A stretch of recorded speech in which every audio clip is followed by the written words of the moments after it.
Hello বন্ধুরা, আসসালামু আলাইকুম। সবাই কেমন আছেন? আশা করি সবাই ভালো আছেন। আমি আজকে রান্না করব রুই মাছ মিষ্টি কুমড়া দিয়ে। কচি সবুজ মিষ্টি কুমড়া দিয়ে আমি রুই মাছ রান্না করব। আমি মাছগুলো এখন হলুদ লবণ দিয়ে ভেজে নিচ্ছি।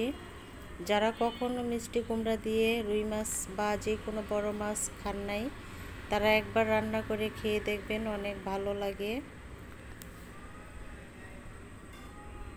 আমার মাছগুলো ভাজা হয়ে গেছে। এখন মাছগুলো আমি নামিয়ে নেব।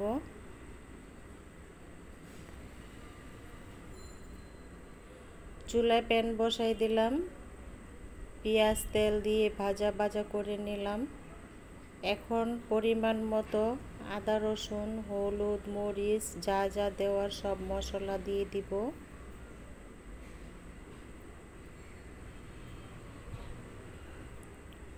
মশলা দেওয়া হয়ে গেছে, একটু পানি দিয়ে মশলাগুলো কষাইয়ে এখন আমি মিষ্টি কুমড়াগুলো দিয়ে দিচ্ছি। দেখেন কত সুন্দর মিষ্টি কুমড়াগুলো, কত সুন্দর করে কেটে নিয়েছি। এখন এগুলো আমি মিষ্টি কুমড়া সবজিগুলো আমি কষায় নেব, সুন্দর করে মশলার সাথে মিশায়া কষায় নিব। তো যারা এই পর্যন্ত আসছেন সবাই একটা লাইক দিয়ে আমার ভিডিওটা কন্টিনিউ করে যাবেন।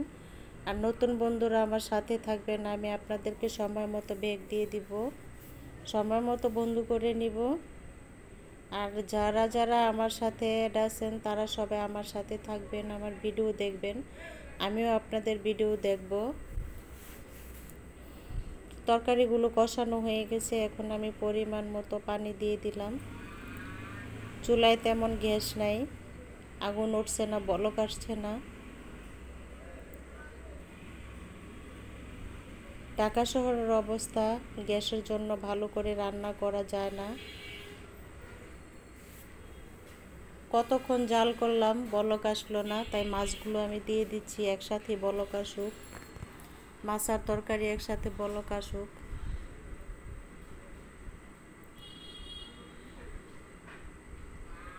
দিনের বেলা গ্যাস থাকে না, রাতের বেলাও সন্ধ্যার পর থেকে গ্যাস থাকে না, রাত 11টা 12টায় গ্যাস আসে।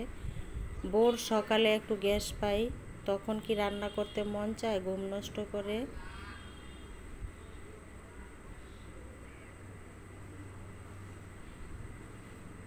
এখন আমি ঢাকনা দিয়ে ঢেকে দিব, তরকারিটা হওয়ার জন্য অপেক্ষা করব।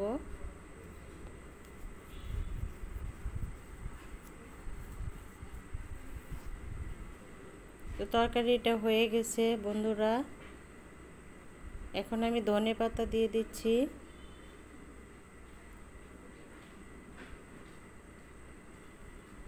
ভিডিওর বাকি অংশটা আপনারা দেখে নেবেন। চিড়িয়াখানার হরিণ যারা দেখেন নাই, খুব সুন্দর হরিণ আছে, বাকি অংশটুকু আপনারা দেখতে থাকেন, অনেক অনেক ভালো লাগবে আমার ভিডিওটা দেখলে।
না বাইরে চিড়িয়াখানা থাকি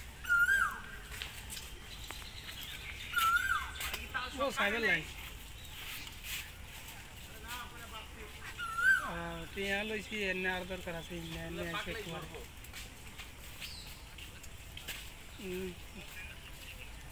ওইছে আপনার ওরে হাঁটেছে